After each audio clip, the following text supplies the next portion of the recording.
या घडीची अतिशय महत्त्वाची बातमी ती म्हणजे नवी मुंबईमधून गणेशोत्सवात पश्चिम उपनगरात जायचं म्हटलं तर वाहतूक कोंडीचा सामना करत नागरिकांना 2 तासांचा प्रवास करावा लागतो। मग तुम्ही ठाणे मार्गे जा किंवा मग वाशी खाडीपूल मार्गे वाहतुकीचा कालावधी 2 तासांहून अधिकच लागतो। तर ठाण्यामधून पूर्व द्रुतगती मार्गे मुंबईमध्ये यायचं झाल्यास 1 तास 20 मिनिटांचा कालावधी लागतो।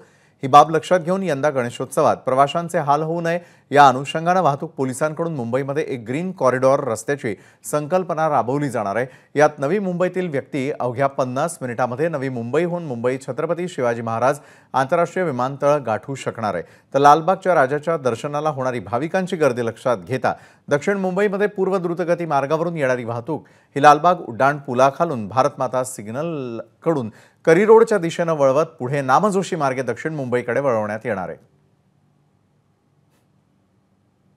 अतिशय आंतरराष्ट्रीय दर्जाचा आपल्याकडे नेहमीप्रमाणे गणपती ह्यावर्षी साजरे केले जाणार आहेत। ह्या वर्षी आपल्याकडे कोस्टल रोड सुरू झालेला आहे, त्यामुळे जे नवी मुंबईमधून ज्यांना एअरपोर्टला वगैरे जायचं आहे त्यांच्यासाठी आपण एक ग्रीन कॉरिडॉर टाईप एक रस्ता ठेवणार आहे। लालबागच्या राजाला दरवर्षी खूप मोठ्या प्रमाणामध्ये गर्दी होते, अगदी पहिल्या दिवसापासून ते शेवटच्या दिवसापर्यंत मोठी गर्दी राहते।